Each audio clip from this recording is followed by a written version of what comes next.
I hope you guys are doing well.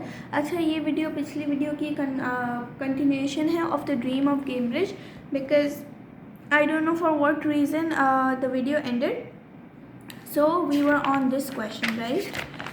The ending of the essay Dream of Cambridge, which is question number 3. मैं पहले से फिर से read कर लेती हूँ. If you haven't watched part 1, please go and watch part 1 on my channel. How does the essay The Dream of Cambridge end? किस तरीके से ये जो essay है Dream of Cambridge वो कैसे end होता है? The ending of the essay A Dream of Cambridge is very sad.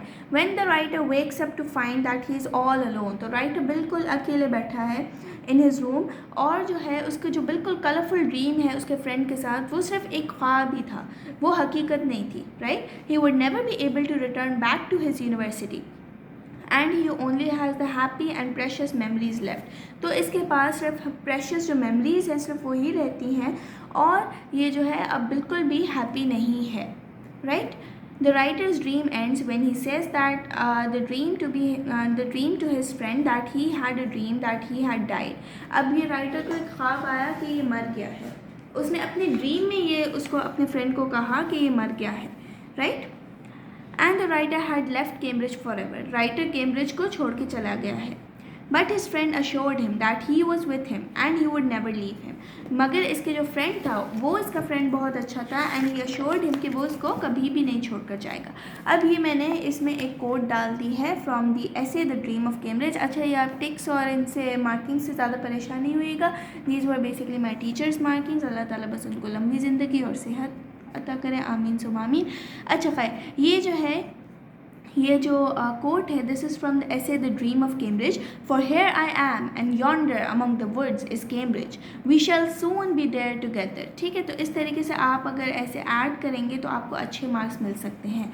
But as soon as he heard this he disappeared and a voice reverted or echoed in the writer's mind saying forever, which caused the writer to wake up. ठीक है, तो writer क्या हुआ, writer जाग गया. क्यों जाग गया? जब उसका ख्वाब ख़त्म हो गया. उसके ख्वाब में उसको क्या आया? Forever, right? So you can also right this. आखिर में मैं आपसे सारी पिक्चर्स शेयर कर दूंगी इस ऐसे की. The friend who had insured the author that his experience was not a dream but an actuality. The essay seems at this stage to be a human attempt to arrest the march of time and to eternalize the things which are essentially impermanent, to show at the end when a dream vanishes forever, how utterly impossible such an attempt is. तो writer का जो experience था वो सिर्फ एक dream नहीं था, लेकिन वो एक एक्चुअलिटी थी. ठीक है, राइटर ने फ्रेंड को इस तरीके से बता रहा था कि जैसे नहीं वो तो अभी ज़िंदा है, राइट? लेकिन जब वो जागा अपनी ड्रीम से तो फिर उसको पता चला कि यार ये जो टाइम था वो तो गुजर गया, टाइम तो बीत गया, तो अब तो मेरा फ्रेंड वापस नहीं आएगा. और फिर उसको ये रियलाइज़ हुआ कि उसका जो ख्वाब था वो सिर्फ एक ख्वाब ही रहेगा, एंड वो कभी भी उसकी रियलिटी नहीं बन सकता. Why? Because time has passed and his friend has also passed away. ठीक है, next is question number 4. What impresses you the most in the dream of Cambridge? क्या चीज़ आपको सबसे ज़्यादा इम्प्रेस करती है in the essay dream of Cambridge? सही है, question number 4, right? This my opinion of what impresses me the most in the dream of Cambridge. इस तरीके से आपने क्या करना है, आंसर्स लिखने हैं. I think that the element of the essay which impresses me the most is the crystal clear, deep colored, impressive descriptions of different seasons, places, flowers, fields, courts, fountains, day, night, which the author has vividly described. और इसका answer है the same as answer number 2. तो इसमें ये क्या बता रहा है, मुझे क्या चीज़ सबसे ज़्यादा इम्प्रेस की है अबाउट दिस ऐसे इज़ दैट इसके अंदर जो भी डिस्क्रिप्शंस दी हुई हैं वो इतने अच्छे, इतने क्रिस्टल क्लियर हैं, और इतना उसमें हर चीज़ की विविड डिस्क्रिप्शंस हैं कि वो चीज़ मुझे बहुत ज़्यादा अच्छी लगती है. It is very vividly describe. सही है. Now it is the same as answer number 2, जो चीज़ हम लोग पिछले वीडियो में डिस्कस कर चुके हैं कि इसका कैसा क्या है, इसका राइटिंग स्टाइल कैसा है J.Z. फ्रेज़र का. ठीक है, तो अगर आपको डिटेल्ड एक्सप्लेनेशन चाहिए तो आप जाके इसका पार्ट 1 भी देखें इस वीडियो का, राइट? जो मेरे यूट्यूब चैनल पे अपलोडेड है, उसमें ये चीज़ आपको मिल जाएगी, राइट? कि किस तरीके से राइटिंग स्टाइल लिखा हुआ है J.G. फ्रेज़र ने. ठीक है, तो यही चीज़ हम ऐड करेंगे इसमें कि हमें कौन सी चीज़ सबसे ज़्यादा इम्प्रेस करती है, right? Now we move on to the next question which is question number 5. Let us first read the question. Okay, how does the author feel at the end of the essay, author को क्या feel होता है जब ऐसे ख़त्म हो रहा है। अब आपने हेडिंग किस तरीके से देनी है, James G Frazer's feeling at the end of the essay a dream of Cambridge. ठीक है, तो राइटर को क्या फील होता है, the writer feels very lonely and desolate because he knows that his very vibrant dream has ended and he is still in his old room।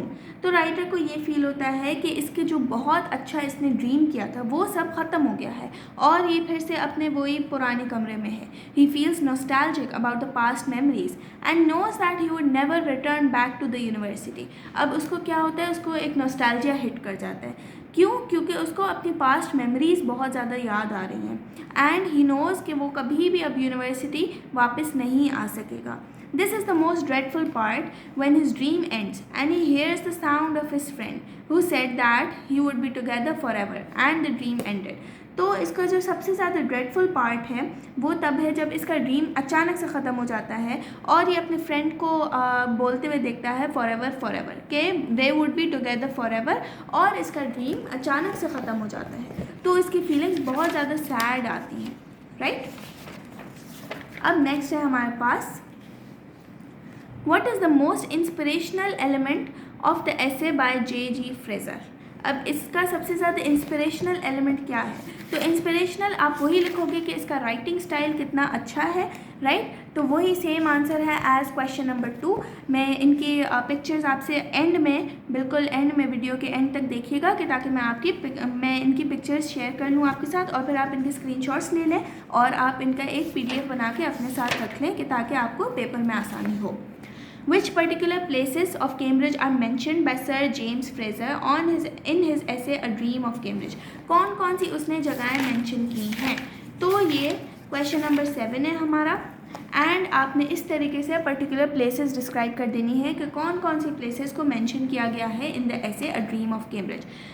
तो ये places हैं great court of Trinity, masters lounge, Nevile's court, college gardens, Cotton's church, Madingley hills, Gog Magog hills and Ely cathedral. ये basically मैंने कहाँ से निकाले हैं, ये जो आपकी बुक है इंग्लिश एसेज ऑफ टुडे, इसका अगर हम सर्च करते हैं the essay the dream of Cambridge, let's see कहाँ पर है, या पियरा पेज नंबर 47।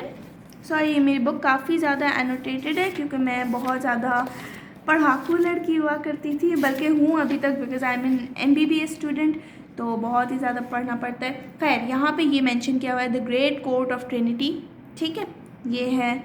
उसके बाद हमारे पास ये मेंशन है नेवल्स कोर्ट, ये आप अपने बुक पे भी कर सकते हैं, एनोटेट कर लीजिएगा इन चीज़ों को कि कौन कौन सी प्लेसेस मेंशन की हुई हैं, ठीक है। और आप ये पूरा ऐसे पढ़ोगे ना, बल्कि ये मैं आपको पूरा ऐसे भी पढ़ा दूँगी एक तो वीडियोज़ के बाद ना, ठीक है। पहले मैं सोच रही हूँ अपना ये पूरा रजिस्टर ख़त्म कर लूँ कि ताकि आपके पास सारे पास्ट पेपर के क्वेश्चंस आ जाएं and you can attempt your paper very easily, ठीक है, सही है। तो इस तरीके से आपने क्या करना है, आपने चीज़ें ढूंढ लेनी है कि कौन कौन से यहाँ पे, ये देखो कॉटन्स चर्च, ये मैंशनड हैं चीज़ें, राइट, एलिस कैथेड्रल ये मिल रही हैं, गॉग मैगॉग हिल्स, सही है। तो ये चीज़ें यहाँ पे दी हुई हैं, राइट। अब हमने ये ऐसे ख़त्म कर लिया है अ ड्रीम ऑफ कैम्ब्रिज। पिछली वीडियो देख लीजिएगा फॉर क्वेश्चन नंबर 1, 2 एंड 3। बीच में मेरी video I don't know why cut गई थी। खैर, अब मैं आपके साथ पिक्चर्स शेयर कर लेती हूँ, ठीक है। Be ready to take some screenshots.